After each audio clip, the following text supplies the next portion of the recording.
gumala sa pangalipin, sa buwis at kawalan ng kalayaan. Ngunit sa kabila ng pang-api, unti-unti na buo ang damdamin ng mga bayan ng mga Pilipino.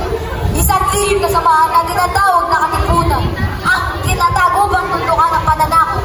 At dito nagsimula ang isang makasaysayang sigaw, ang sigaw ng Pugad Lawi. Mga kapatid, dumating na ang oras. Hindi na tayo makakapagpilay pa. Sinukulan na nilang huliin ang ating mga kasama. Supremo, may mga nagbubunyag sa atin. Isa sa mga kasabi na dakip at nagkanulo. Totoo nga ang sinasabi ng mga ulat. Dumarating na ang mga sundalong Kastila upang tayo'y kulong. Kailangan na natin magdesisyon. Hindi na ito oras ng pagkakatubili. Bukas ng umaga, magpupulong tayo sa bahay ni Tantang Sora at doon na natin sasabihin ang ating pasya.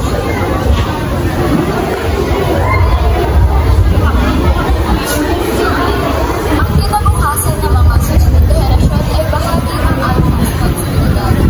Tayo mga nawala, tayo na may lakas, tayo na may kakayang umaman. Tayo magbibigay ng kalayaan na nahihirapan sa kanila. Malaki ang tiwala ko sa iyo ay ipapaubaya ko sa iyo gawin mo ang ating kalahatan. Sa ngalan ng ating bayan, tutuwin ninyo ang laban. Napakarami na ang libo.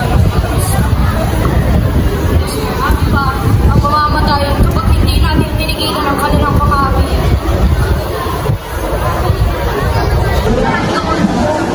Parang mula ngayon, sa gabi ng 29, sisimula na natin ang revolusyon. Ilabas ninyo ang inyong mga sedula.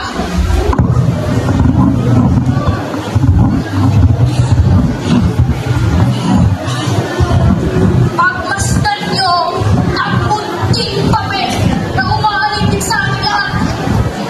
Kahitulan, kailangan na natin makasama ang ilang taong pananakot ng Espanya.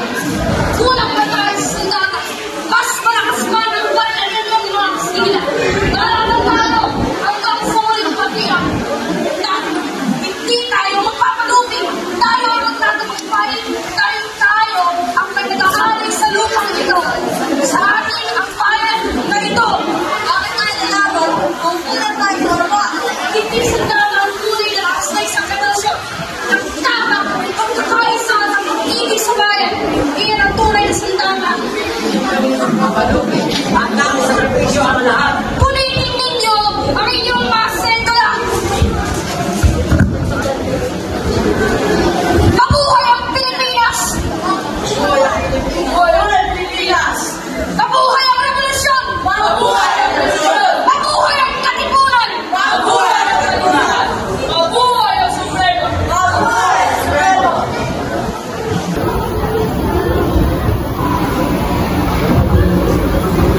Sa makasaysayang sigaw na ito sa Pugad Lawi, pinunit ng mga katipunero ang kanilang mga sedula bilang hudyat ng isang pambansang pag-aanglas. Ito ang naging panimula ng himagsikan, isang panawagan ng kalayaan